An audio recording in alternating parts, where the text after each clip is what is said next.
Day 1227 since Richard was tortured, murdered because of an escalation of a code red. And what was he doing? That they were so angry with him that they had to issue a code red and retaliate against him for months and months, severely, continuously, and severely. And, just to do that on a military base is also really concerning and shows that there is a security breach in so many ways, that a soldier, where's the oversight that they can be continuously, severely retaliated against for being a whistleblower. And Richard's platoon leader was Dallas Hart. The well, I don't know. Is Dallas Hart the son of Leilani Hart? Um, you know, so we are told. And and Leilani Hart, it seems like all roads lead to Leilani Hart, because she seems to want to tamper quite a bit in people's lives, but legally also. She wants to tamper legally with evidence and also with witnesses. And we know that because we have evidence of it, that witnesses have been tampered in our case. So that's a sabotage. I'm going to my Facebook to make sure that I'm on, and I'm going to turn this really low. Okay. So we're on. Thank you so much for coming on, and I wanted to start by saying, this whole case on Richard, it really is, the picture of it.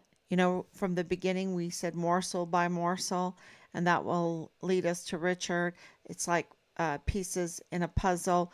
You put the puzzle pieces together, inch by inch is a cinch, yard by yard is hard. You just put the pieces together. You collect the evidence. Even if that evidence is circumstantial evidence or irregularities, you still, through all of that, get hard evidence. And we have a lot of hard evidence in this case. And that picture is starting to really be defined. And it explains why there is so much tampering. And there explains why they, in the past, I think that in the past they have gotten away with this kind of stuff, right? They've gotten away with manipulating a case such as the Walmart mass shooting case, the Patrick Crusius case. They've gotten away with this, and then they used it politically, and they've gotten away with that too in the past. And in our time right now, where I think so many people have seen these political attack machines do their dirty work, I think now is the time to really make strides forward to stop the making it profitable to tamper with evidence, with cases, and of course, manufacture cases, manufacture evidence. And I'm going to give you a lot of reasons for that tonight, and also to tamper with witnesses. And we know that they've tampered with witnesses because we have hard evidence that they've tampered with witnesses in Richard Halliday's case. And so, of course, it's not odd to think that they have done that in the Patrick Crucius case. So, what was going on at the time in July of 2020, right? You have the COVID mandates. You have and I've talked about this so much. Um, you have, and I'm really giving you the story of motive behind the murder of Richard. Okay, that's what I'm giving you, the story of the motive, because people go, how can this happen? Why would they want to do that? And I want to put that picture together for you because it involves Felix Valenzuela, the defense attorney for Patrick Crucius case. This story, this um, story of motive, includes Bob Moore, who is the CEO, right? The CEO of El Paso Matters. Um, this this story includes, of course, Leilani Hart, the I guess the mother, and who knows what her real name is, right? Of Dallas Hart, Richard's platoon leader, and I'll stop there. It includes so many more, but we'll just stop there and focus on these three because um, this is tampering.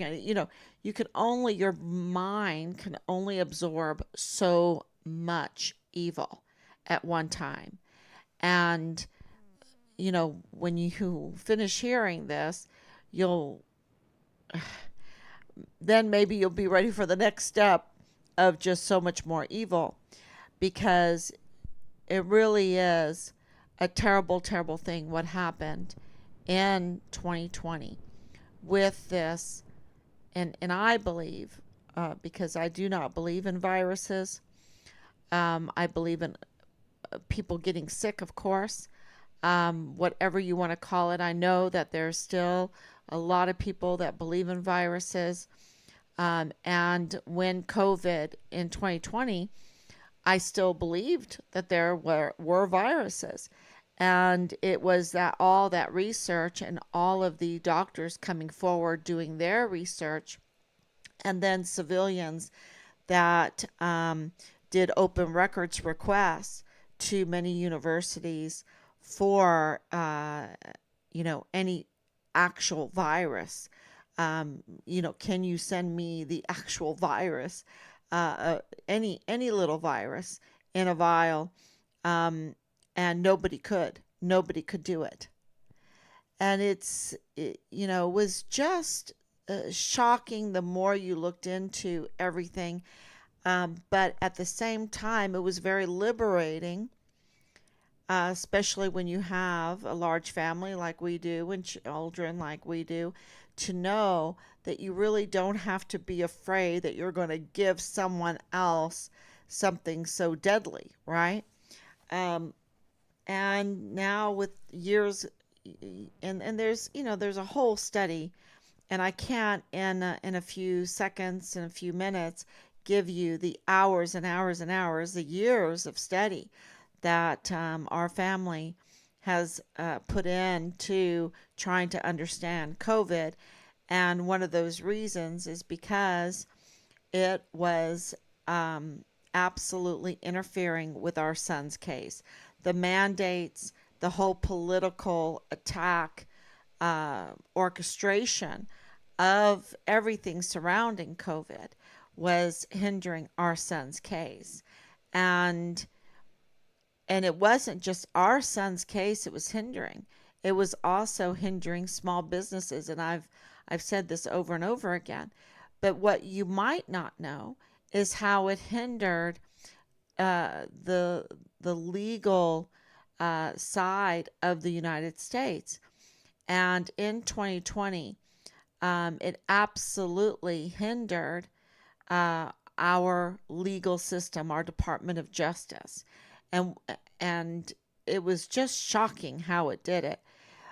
Because, and I'm trying to do everything from memory tonight of our thoughts that we were discussing tonight. So, chime in, please, if you have memories of what was going on in 2020. But what people might not know, and people might know this, that there were criminals and cases being dismissed everywhere because of COVID mandates and the whole political attack that was going on at that time. And what did this do? Um, this put a lot of lawyers in a bad predicament, right? Because every criminal, especially the prosecutors, on defense lawyers like Felix Valenzuela, uh, that's their gravy train, is defending these criminals, right? Are these court cases, prosecuting and defending, right? That's especially these defense lawyers. And so, they were up in arms. They were really up in arms because they were losing their business. They were losing their wages. They had mortgages they had to pay. They had a lifestyle to upkeep, and their offices were being severely hurt by what was going on in the closing, the working from home, the letting the criminals go, the delay in court cases, the delay. Um, and so when Yvonne Rosales was elected in by the hair of her chinny chin chin, she was never even expected to win, but she did. She did win. And it doesn't matter by how much or whatever, it was a close election, but she did win. And can you imagine? It is COVID mandate political mess 2020, the year of an election, and she takes office. And the lawyers are not happy. They are not happy one bit, because why? They don't have um, they don't have the criminals to defend, and so they're losing their wages. So this is just a little atmosphere, the environment. Of course, you have the environment on Fort Bliss, where the illegal drugs are rampant. You have the whole situation with Thomas Kane, and Major General Clem Coward, and Command Sergeant Major Jakovitz, bringing in these young party girls to party during the this is another thing. They weren't. It was so obvious that this was a political hit and not really any kind of fear of a health issue. Now, did people die? People absolutely died, right? Absolutely died. But it's just such a long story about my own experiences, of course, my husband's experiences in the health field. Um, and I think that, I'm just telling you where we stand. I'm trying to be as honest of where we stand, so you know where we're coming from. And we want truth. We want people to know the truth. And we feel like that this whole situation was a political attack machine during 2020, especially. But it started in 2019 because the writing was on the wall. The writing was on the wall, and there was these differences of opinions. The narrative was not working. The businesses were thriving in 2019. In 2020, they had a lot of motive. They had a lot of motive to interfere in the election. They had a lot of motive to interfere with witnesses, to interfere with a case such as the Patrick Crucius case, and interfere, of course, with Richard Halliday's case. And who am I talking about? I'm talking about people that depend on the government system to continue the way it was continuing for their gravy train. And for changes to happen, it disrupted everything and it made a lot of people nervous. And so that's why you had a takedown of a duly elected female, Hispanic female at that, district attorney. Because when you go back and look at her record, when you go back and look at when she was elected, what was going on, the backup, I think it was like um, 5,000 cases that were backed up, right? And to let people, uh, because of this COVID and not having lawyers, not having people coming to work, you don't have people coming into work because they're so afraid that they might get sick, or they're happy to be at home. They used it as an excuse. Oh, yeah, we're so afraid, but we're going to be at home because this is kind of nice to work from home, right?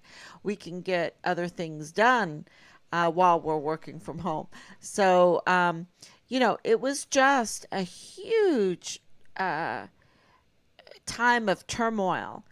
And so there was a lot of motive because the money, as far as the legal structure goes in Fort Bliss, the money was not coming in for the attorneys and they were upset.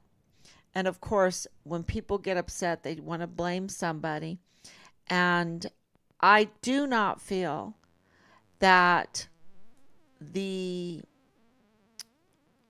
what I have read on the allegations against the DA at the time, uh,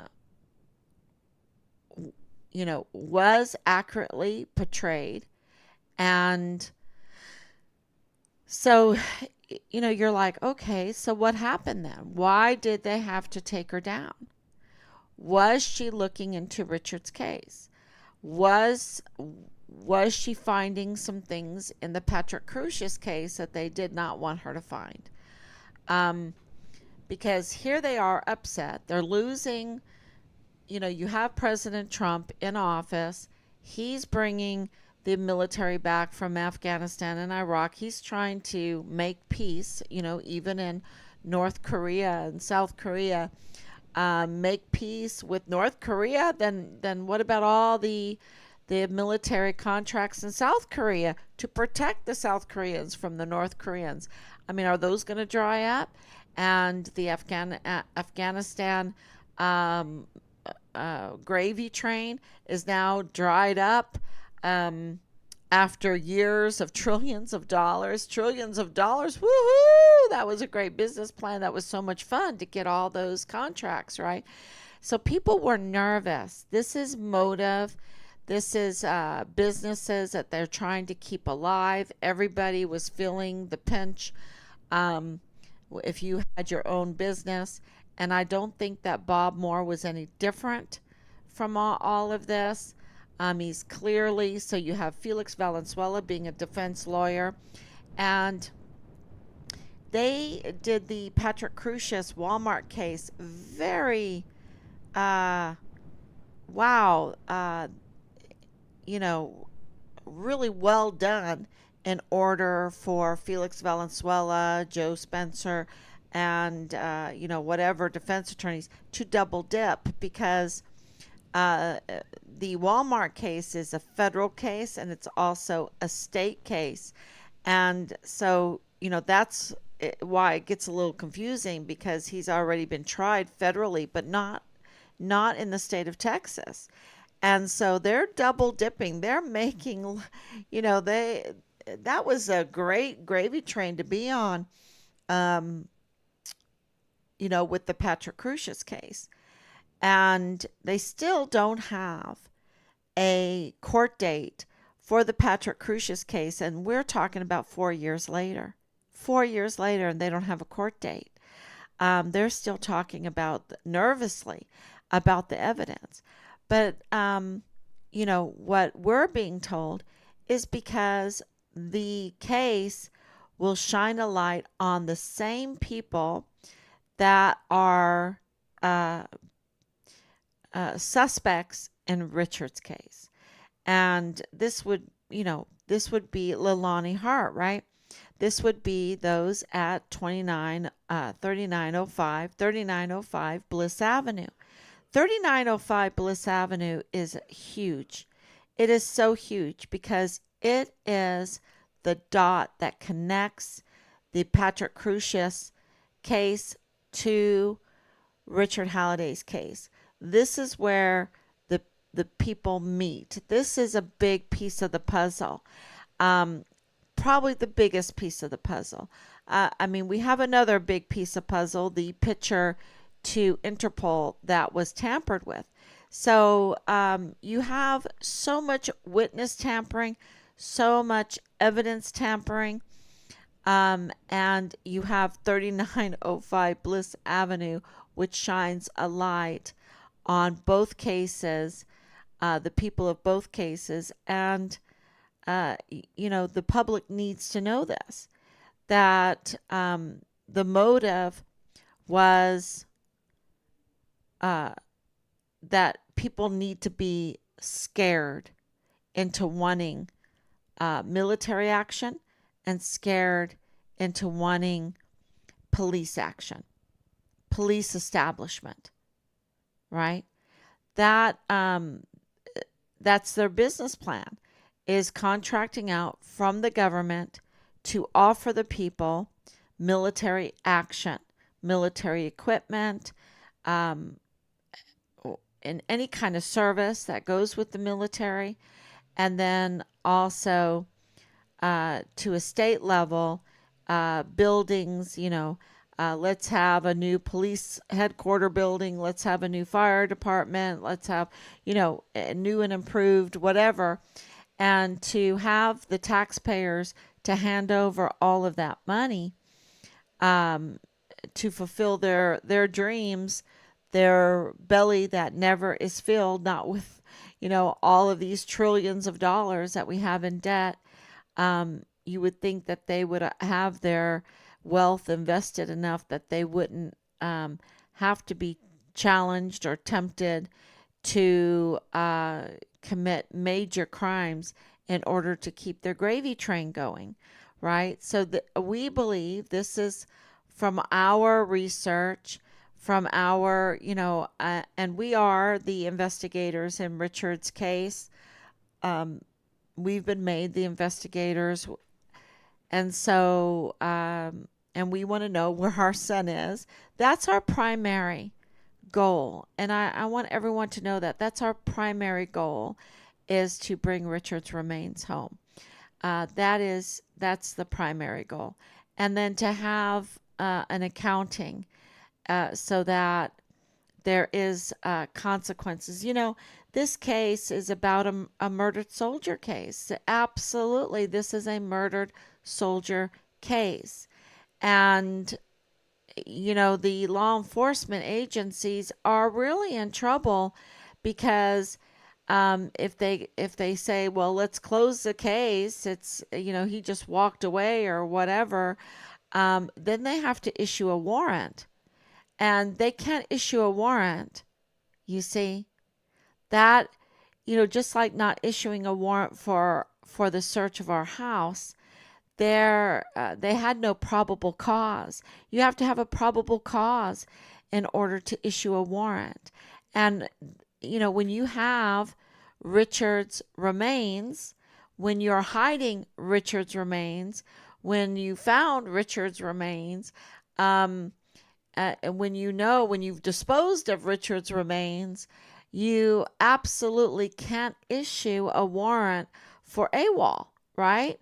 Or deserter. You can't do it, and that's why it's never been done, because they know it's a murder case, and they know that they can't say, okay, well, let's look for Richard now, when they know because of tampering with evidence, tampering with records, tampering with remains. They know that they have the remains, and they can't hide it.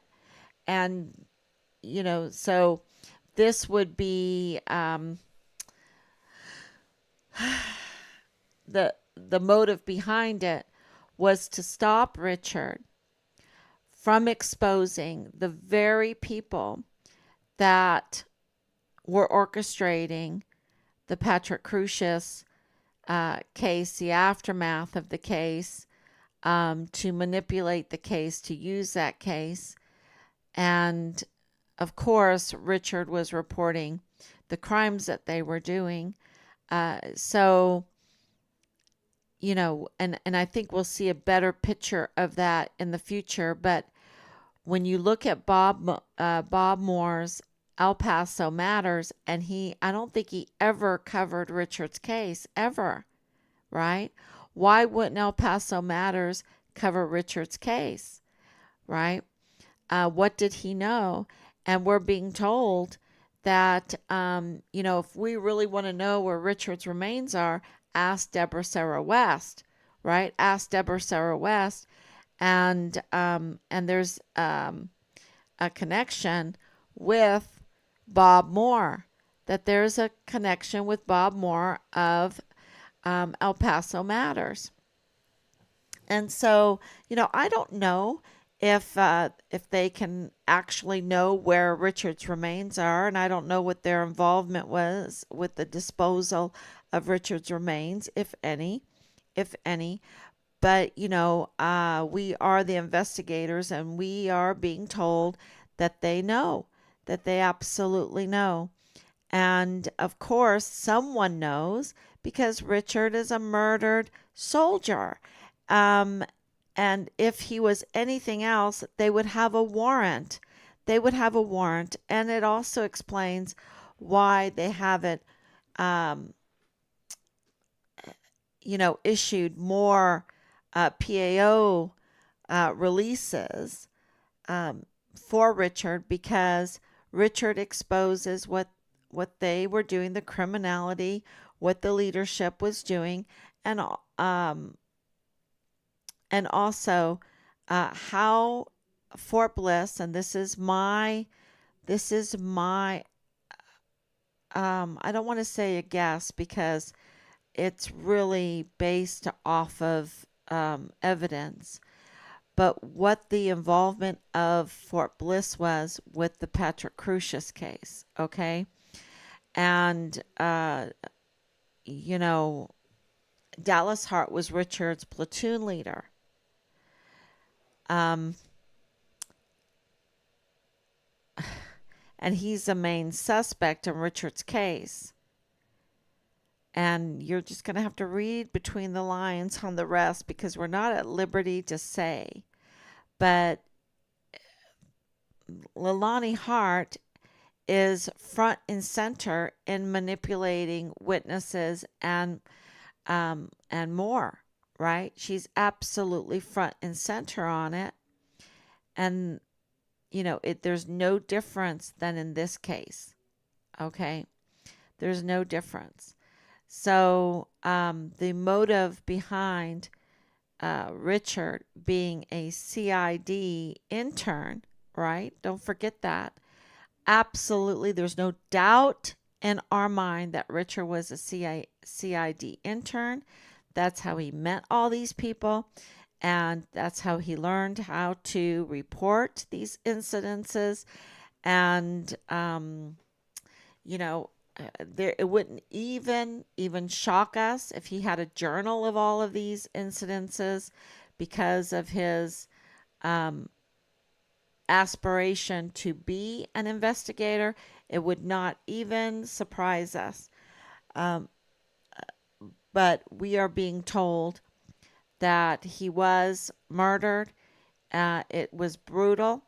It involved sexual harassment and sexual assault, and they did dismember his body, and then they disposed, and that Deborah Sarah West would know where those GPS coordinates, that she would know where the remains would be found.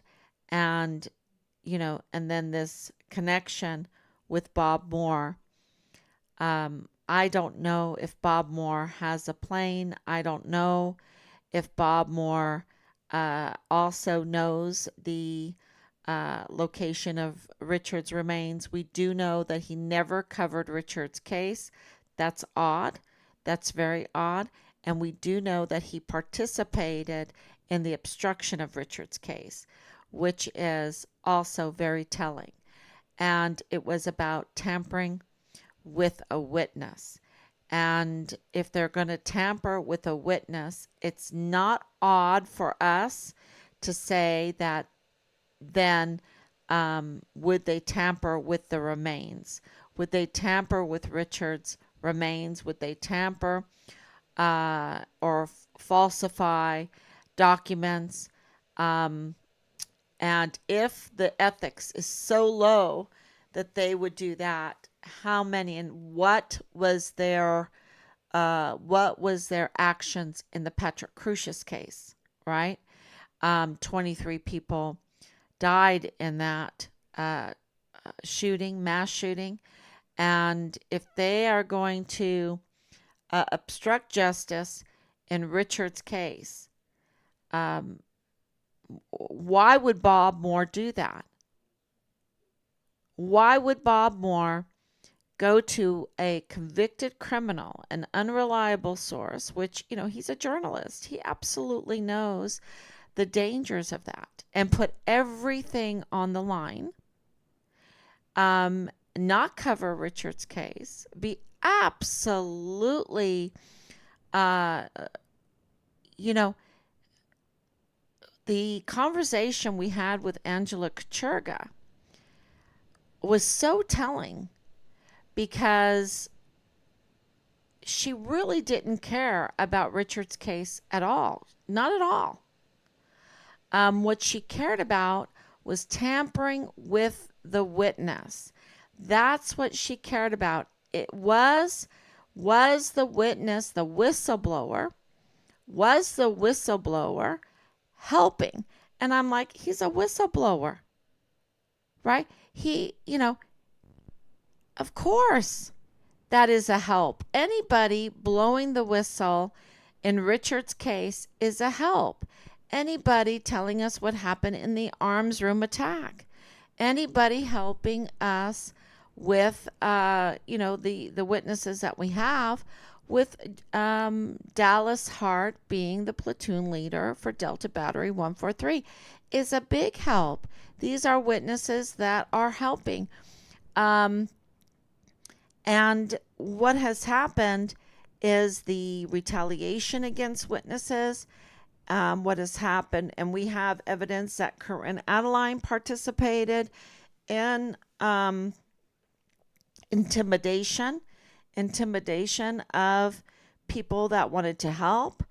And we have even more people in this case that retaliated against anyone that wanted to help, that was a witness, and fabricating other witnesses and fabricating lies on documents, tampering with documents, stealing identities. We have the evidence for all of that. And so not only is our son's case a murdered soldier's case, but we have the evidence to back it up.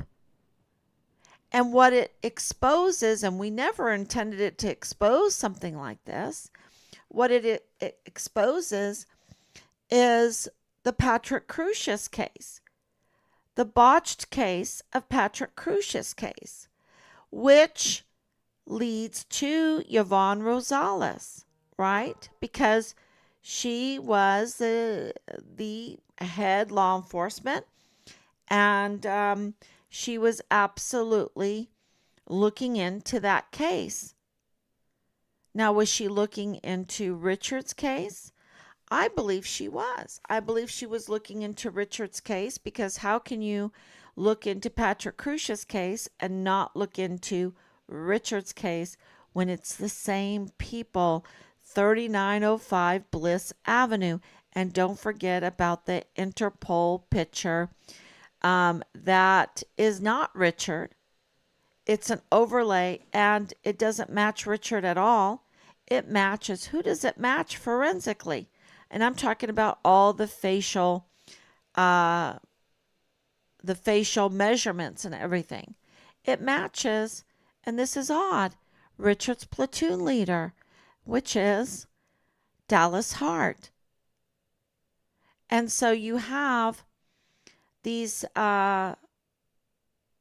hard evidence of Bob Moore obstructing justice using Dallas Hart's mother, who's a convicted criminal, as an unreliable source. And there's a conflict of interest there. I really believe there's a conflict of interest with all of that.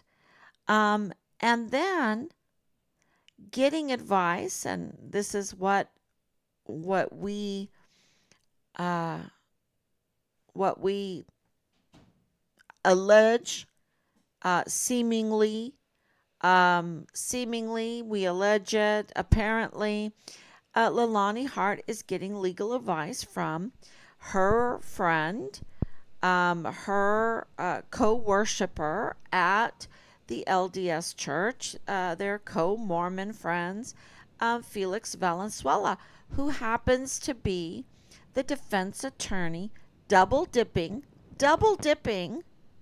during a time when other defense attorneys, are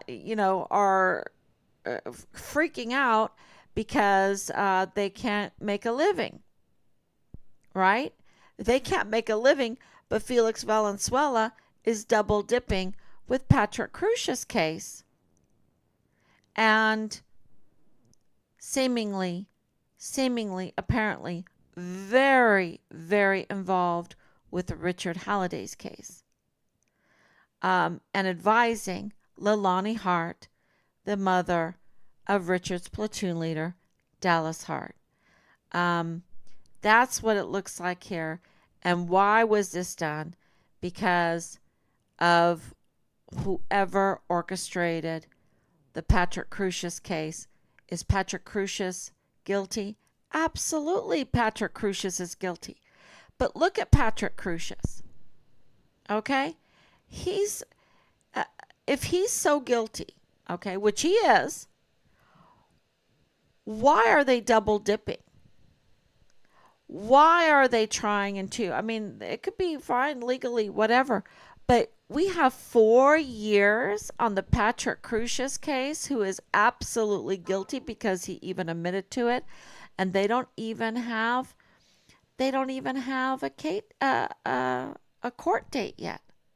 4 years later. I mean, how much money do they have to take from the taxpayer there in El Paso? I mean, y'all must be very, very rich there for this defense attorney to double dip, and for 4 years double dip. Not quite 4 years because the federal case is over. I guess it's over. I guess he does. But it's the motive is, of course, follow the money, follow the defense contracts, follow the other contracts that taxpayers have to pay for, like a defense attorney, and like a new police station, like a new fire station. You just have to look at that time period, and it really does paint a picture that there's different classes of people, and the classes that control the legal structure, they control it to apparently create a business plan, and it's very unjust to the lower class who's trying to, like us, we were trying to do a small business at the time of when Richard was missing. We were trying to be homeschool consultants to all the people that didn't know what to do with their children because the schools were closed and, doing all kinds of stuff. So we were trying to start up this business at that time to help out. And, you know, uh, we don't get to double dip, right? With these, uh, I said that in a wrong way. Not that I want to. Not that I want to. Because it's at the cost of the detriment of our community. And, why would you want to uh, do so much damage to your community? It's your community. So, was Bob Moore involved in the cover up, at least the cover up, maybe more, of the murder of Richard Halliday? I believe so. Well, we have evidence that he obstructed justice, that he tampered with a witness, that he allowed this to happen, and that he never covered Richard's case. We have that evidence, and we have really reached out to him many, many times, and there seems to be some kind of seal on the case or gag order, right? Uh, yeah, and we did talk to Angela Kacherga, and it was very, very telling because their goal was to tamper with the witness, to sabotage the investigation into our son's disappearance. That was my take on that whole conversation. Okay? Because why would you mind whistleblowers coming forward? And this is a real problem with whistleblowers today. Why whistleblowers do not want to blow the whistle, do not want to have oversight and make our society stronger and better by having the oversight, is because they get retaliated against severely and continuously.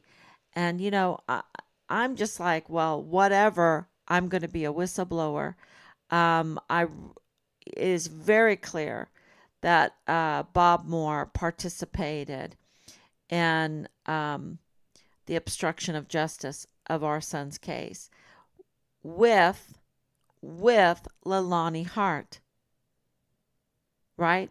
With convicted criminal lying to authorities, just manipulating people's lives, manipulating men in high positions. That's my opinion from everything that I know, because you have many, like Tavita Nusa, the special agent in the CID, lose his badge. His whole career was ended because of the unauthorized access of Leilani Hart, his girlfriend, who, don't forget, they were both married to different individuals at that time.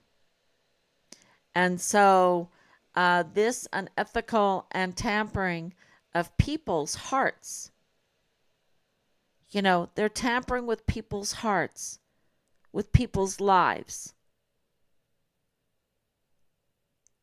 And someone that does something like that is cold-blooded.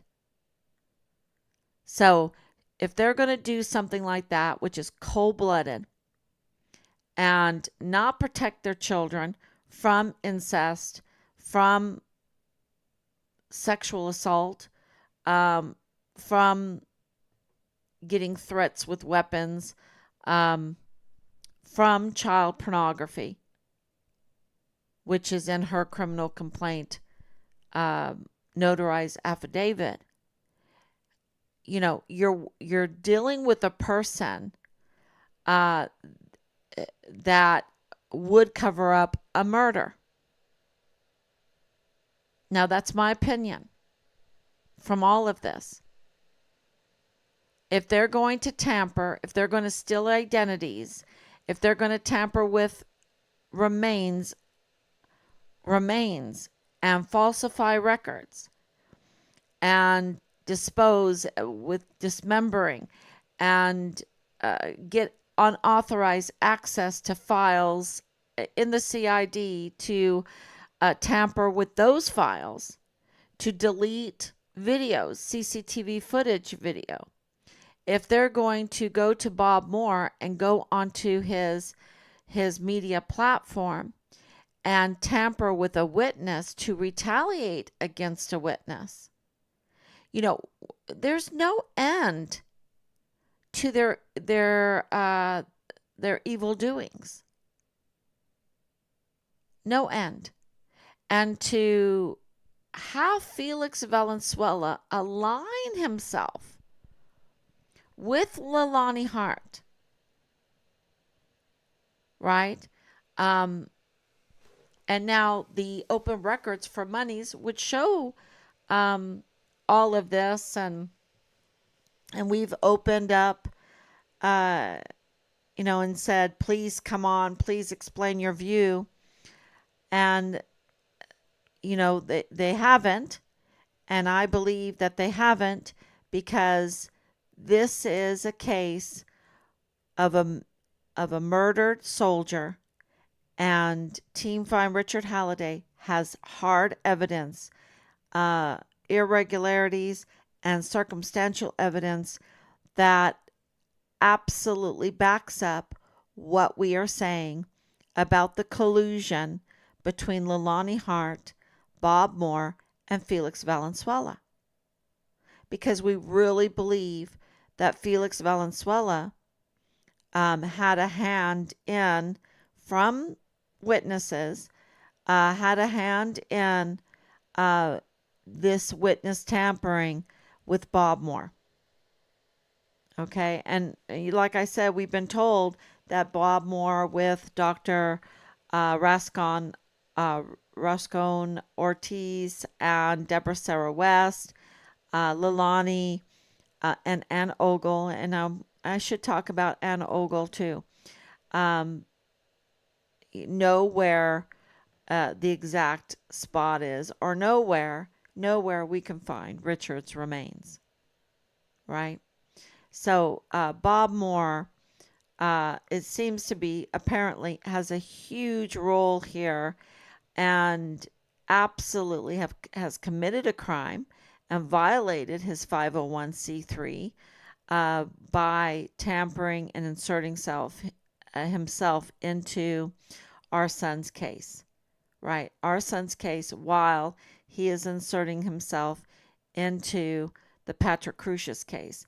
Now, another thing that we have found through our investigation that is very interesting is during the Bob Moore article, Leilani Hart mentions the Walmart mass shooting. Okay? Mentions it. And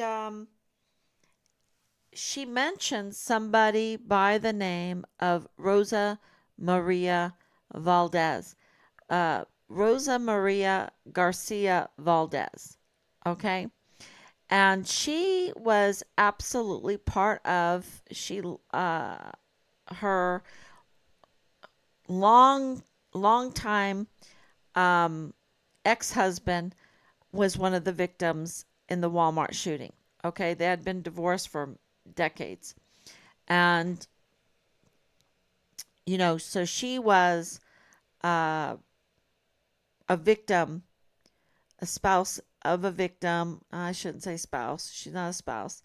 But she knew one of the victims. And it must have been heart-wrenching for her, right? Absolutely. Well, she's involved with 3905 Bliss Avenue. Okay? She has connections to 3905 Bliss Avenue, which is Danae Katzen, which is Belen Rocha, which is Tanya Katzen, which is Eddie Rocha, which is Lydia Rocha, Ortega Rocha, right? And, it's like, really?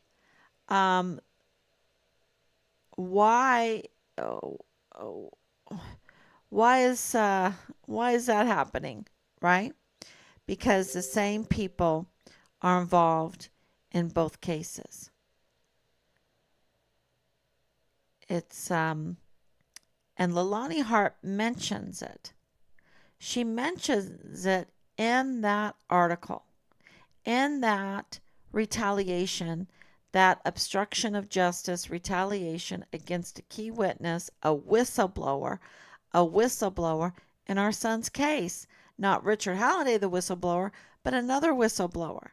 And the odd thing is that that information, we checked it, had not been released yet. It had not been released yet. The information that she was sharing about Rosa Maria Garcia Valdez, or Valdez Garcia, whatever. Um, I apologize. Um, yeah, but what is very important in that is that that information hadn't been released yet. And Bob Moore even missed that. He didn't even check, oh, was that information reliable, or what was the timing on that? We haven't even released that information yet. Um, he did not do his due diligence. He used a convicted criminal, unreliable source that was going to uh, leak information out, indicating that she had connections with these people, because there's no other way that she would know about that information unless she had conversations with people that were in the know, that she could release that oops, information that had not been released yet. And so that is a real indication that she has much more, Leilani Hart has much more of a relationship with Bob Moore uh, than what we know. Okay, because she had information. It's those leaks. She had information, unauthorized access to information, and the only person that could have given that to her would be someone in the media, right? I guess somebody gave it to her that she has connections with, and I just think that is, uh, I guess, what would that fall under? Circumstantial evidence, uh, irregularities, hard evidence. Um, yeah, I don't know. So those three, Felix Valenzuela, being involved with Leilani Hart, and others in Richard's case, we have information that apparently he is a defense attorney for others in Richard's case. And it wouldn't surprise us if, they would say, oh, like, other LDS, Danae Katzen, or, Jay Pollan, or Dallas Hart, or, these people. So, uh, and there seems to be a real connection then, well, we're connecting the dots between Richard's case and Deborah Sarah West, who taught Dallas Hart how to fly. She's the pilot. And I think that there is more evidence um, that connects all of that we're not at liberty to reveal just yet. So thank you so much. You're doing a fantastic job, says Marilyn Maston. Thank you so much. Never giving up. Richard Halliday deserves justice. Absolutely. And so does El Paso, and so does Fort Bliss, and all those who live in that area, the surrounding area, and into Mexico. Because don't forget, we have real experiences with going over into Mexico during this time. Um, we went over, oh my gosh, you can go to the Google history. We went over multiple, way more than a dozen times, maybe 2 dozen times, that we went over to in regards to Richard's case. And what happens in El Paso doesn't stop at the border. It flows over there. And, we're supposed to be a blessing to the world. We don't want to be what my Oma would call a hemshu, a disaster to the rest of the world. We don't want to spread like a pollution over to the rest of the world. This is, we want to be a blessing. And that is not what happened. And with this crime, it's not what happens. And of course, we want them to also feel the same way that we do so that we can all want what's best for each other and our countries and our cultures and enjoy each other's culture, our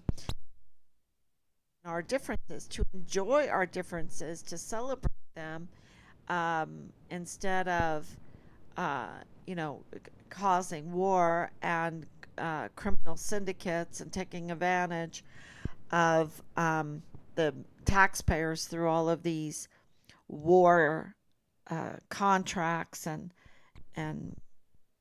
these unsustainable contracts, government contracts. They're not sustainable, and they're very, very addicting. And so they just get the politics in there to get them being made again and again. You gotta keep the gravy train flowing. So they try to get the politics to create to save their gravy train. That's what it is. So thank you so much, Patty. I pray you get answers. And we are getting answers. And I want to tell you today we had something very special. We had a break. We had a real break in the media. We have now um, someone in the media reaching out, which is very, very interesting. And because we've been waiting for this a long time. So say a prayer that it'll all work out. We're still saying a prayer that Leilani is arrested soon. But there's so much witness tampering that, yeah, hopefully that will happen very, very soon, though, because the evidence is there's too much evidence there. There's too much evidence. And we have been, and not on purpose, not on purpose. In our search for looking for Richard, we have collected so much evidence, so many screenshots, so much defamation. Oh yeah.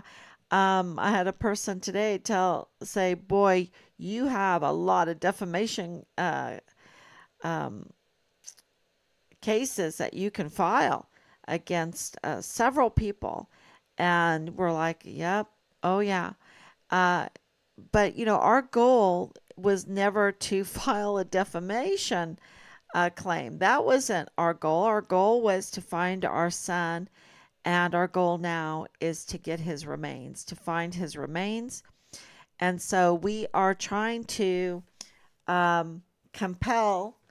I, I think that's a good word. Compel the the leadership to do their duty. And how are we doing that? Well, we're reaching out legally in many, many different ways to many different people. And, we have, like I said, the evidence. And so we're trying to tell people, do you want to wait? Do you want to wait? Do you not believe that we have the evidence now?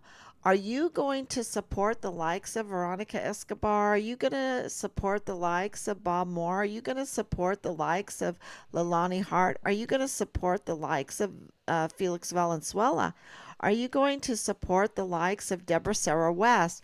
Are you going to collude with them? Are you going to protect them? Because, our information, are you going to collude and protect Dallas Hart? Are you going to continue to do that in the IG? Are you going to continue to do that? Um, in in so many in so many ways, so many people for contracts, for government contracts, for defense contracts, for Raven Arrow Star to do well, who, and that leads to Ann Ogle, because we absolutely know that Ann Ogle is a business connected to Raven Arrow Star, the high altitude balloons that are the size of a football field, of a stadium. They're huge. They are huge, and they carry a very heavy payload, these huge balloons. And you saw that kind of with this big balloon that flew over the United States. Um, and it was a satellite. It was a satellite. So, what kind of data? We haven't heard back. What kind of data did they collect by before it crashed by floating across the United States? What was it wanting to collect? And so, she has that job, which seems like a huge job, right? But she's also CYS administrator, so Child Youth Services administrator. Um, that seems like a really big job, especially since 85,000 missing children, are unaccounted for there at the emergency intake center. You think that, that was a big enough job. And then, of course, she's also a professor at Park University.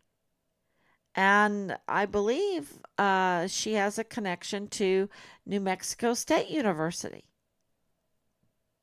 And there must be more. There must be more. Well, wow, that's very interesting.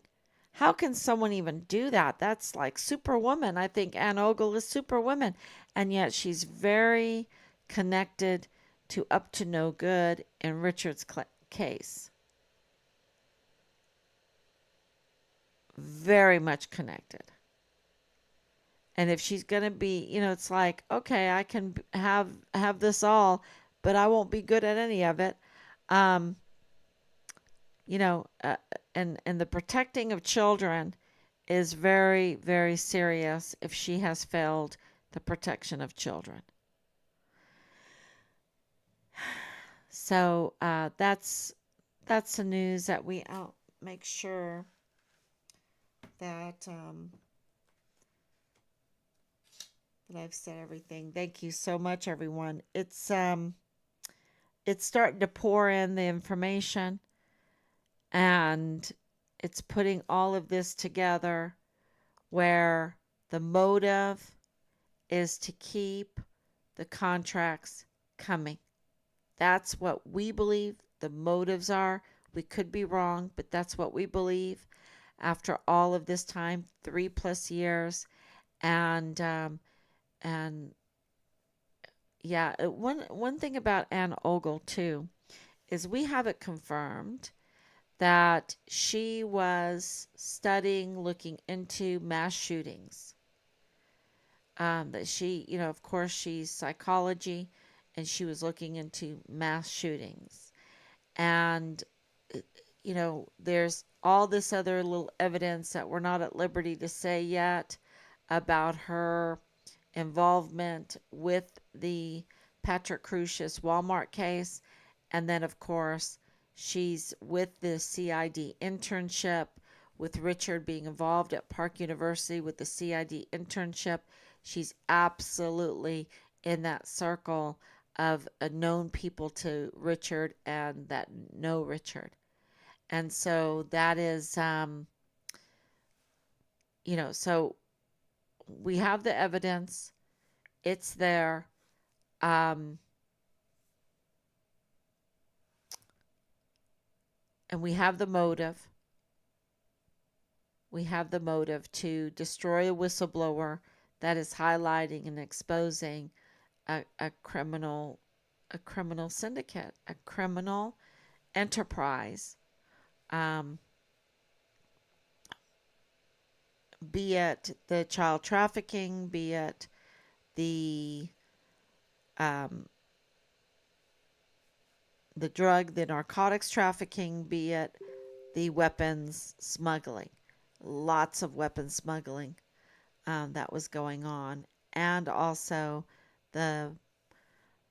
the harassment and um, the tampering of identities and all of that. So yeah, it's pretty clear what the motive is. It's pretty clear who the perpetrators are. Um, just look to Richard's platoon leader, his family, and connected to 3905 Bliss Avenue, 3705 Bliss Avenue, Van Buren. These are important locations. And if we want to know the location, we were told if we want to know the location of Richard's remains, we should go to Deborah Sarah West.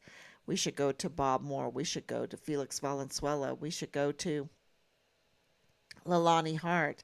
We should go to Ann Ogle, and they could tell us where Richard's remains are. And I think that is needs to be answered. We're reaching out for that one. We're reaching out for that one. Okay, everyone. Thank you so much for coming on. And we will be back tomorrow, um, God willing, God willing, with breaking news since people are reaching out. And there's a lot of things going on behind the scenes. That's why we come on kind of late because there's a lot going on behind the scenes that we're sending out. I think we sent out 5 emails. Let's see, 1, 2, 3, 4, 5, 6, 7, 8, 9. I believe 9 emails today that we sent out. And that's important for people to realize that a lot is going on behind the scenes.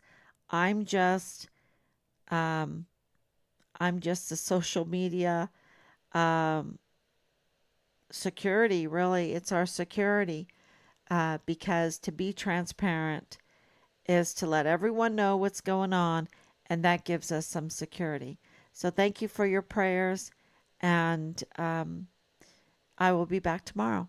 Thank you.